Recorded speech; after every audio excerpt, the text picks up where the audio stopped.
आज हम पढ़ेंगे 10th क्लास की एक्सरसाइज 5.1 का क्वेश्चन नंबर 1 का सेकंड पार्ट।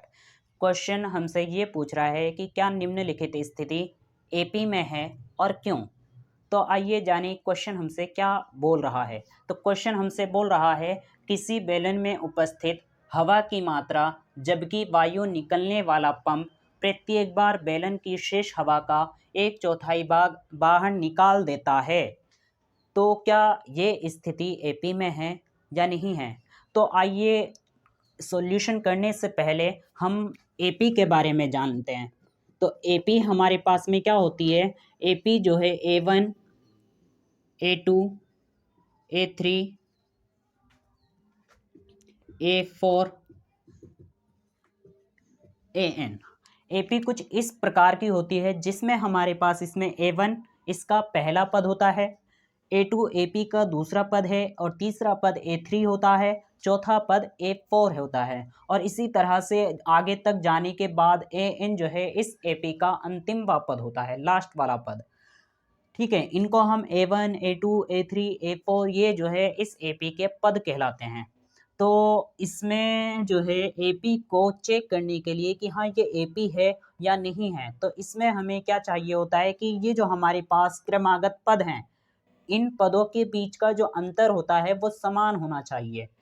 यदि इन पदों के बीच का अंतर समान होता है तो ये एपी कहलाती है। यदि इन पदों के बीच का अंतर समान नहीं होता तो ये एपी नहीं होती। यदि इन पदों के बीच का अंतर समान होता है तभी ये एपी होती है, जिसको हम कहते हैं सार्व अंतर। इंग्लिश में इसको कहा जाता है कॉमन डिफरेंस। तो यहाँ पर इस सार्व अंतर को हम डी से इंडिकेट करते हैं, डी से दर्शाते हैं।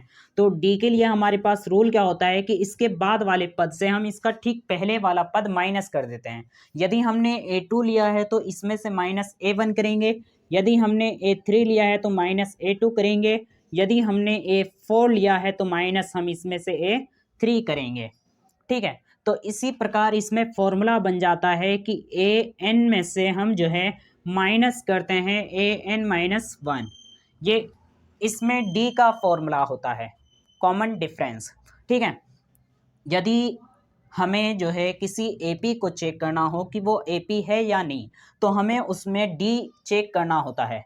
तो आइए अब हमारे पास ये जो क्वेश्चन है इसका हम कॉमन डिफरेंस चेक करते हैं कि ये एपी में है या नहीं है। तो कैसे करेंगे, आइए देखें। सॉल्यूशन में हम सबसे पहले लिखेंगे माना। क्या मानेंगे हम इसमें, जो कि उसने हमें दिया है। क्या दिया है हमें, बेलन जो है उसमें उपस्थित हवा की मात्रा। तो हम यहां पर मानेंगे क्या, बेलन में उपस्थित हवा की मात्रा, जिसको हमने नाम दे दिया A1, जो कि है कितनी, हम नहीं जानते कि बेलन में हवा कितनी है तो इसलिए हमने उसको मान लिया X। ठीक है, इसी प्रकार हमने इसमें आगे मानेंगे पहली बार हवा निकलने पर शेष हवा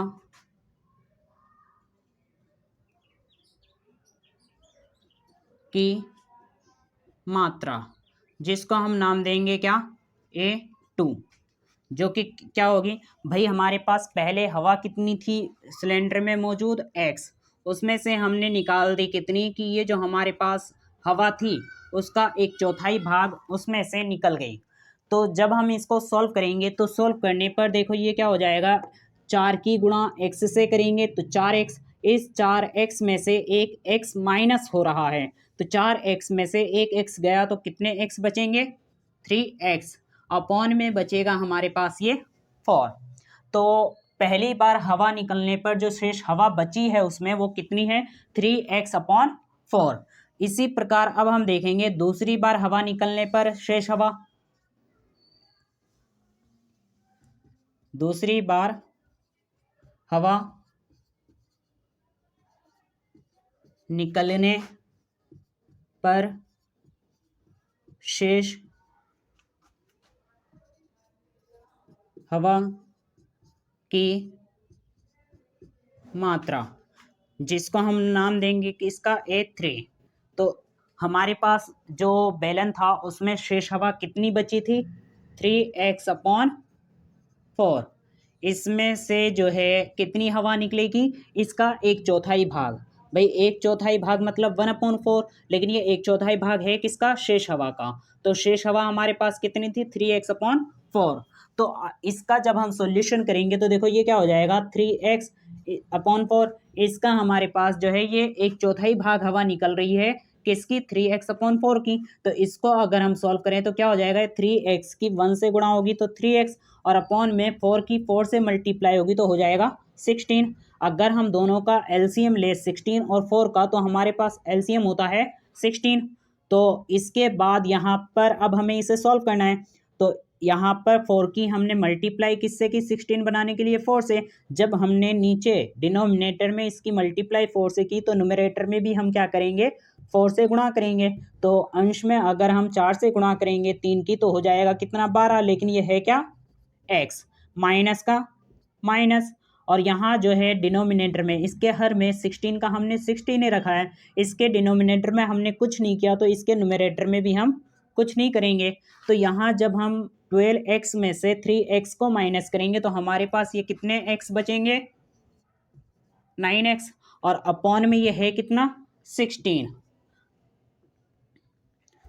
तो यहाँ पर हमारे पास जो है दूसरी बार हवा निकलने पर जो शेष हवा बची है वो हमारे पास कितनी है? 9x/16। तो आइए अब हम चेक करते हैं कि ये जो हमारे पास पद निकल के आए हैं, क्या इन पदों का जो कॉमन डिफरेंस है, सार्व अंतर है, क्या वो समान है? तो आइए चेक करते हैं सार्व अंतर के लिए।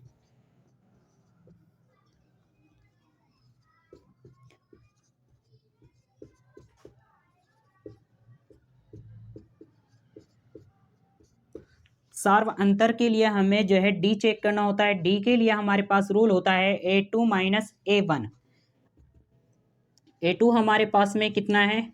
3x/4। माइनस करेंगे इसमें से क्या? हम A1 क्या है हमारे पास? x। तो जब हम इसको सॉल्व करेंगे तो देखो क्या हो जाएगा? इस 4 की मल्टीप्लाई x से करेंगे तो कितने x बन जाएंगे? 4 की मल्टीप्लाई x से होगी तो 4x, किसके? माइनस के। तो प्लस के 3x में से हम माइनस के 4x को घटाएंगे। भाई ये 3x ऐसे का ऐसे रहा, इस माइनस का ये माइनस भी ऐसे रहा। 4 की x में मल्टीप्लाई करेंगे तो हो जाएगा 4x। अपॉन में क्या है हमारे पास? ये 4। तो इस प्लस के 3x में माइनस का 4x माइनस करेंगे तो हमारे पास बचेगा माइनस का x, और अपॉन में क्या है हमारे पास? 4। ठीक है। सेकंड केस में हम चेक कर लेते हैं डी। तो सेकंड केस में जो डी है उसमें हम चेक कर लेते हैं A3 - A2। A3 हमारे पास है कितना?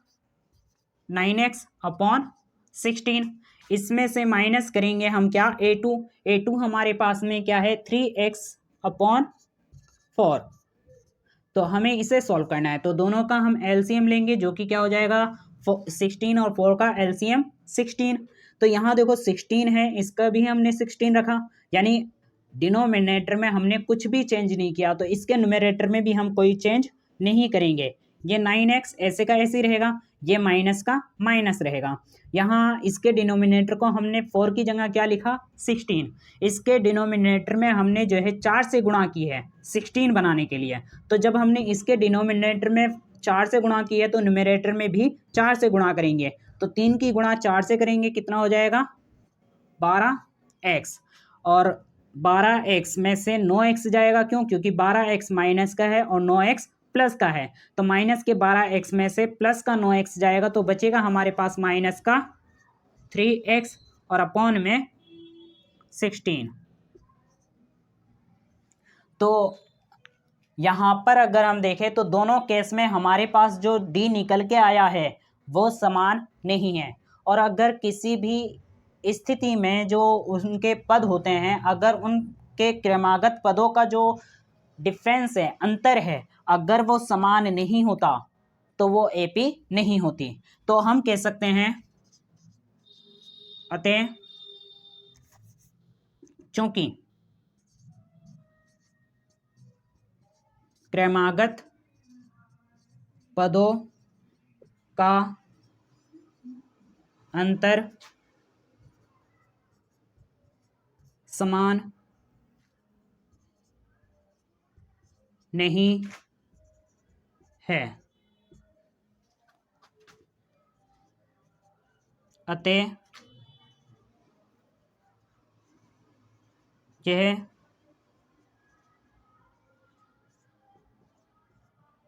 स्थिति एपी में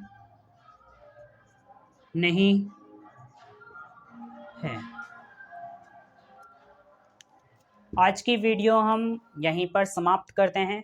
मिलेंगे नेक्स्ट वीडियो में नेक्स्ट क्वेश्चन के साथ में। वीडियो देखने के लिए धन्यवाद।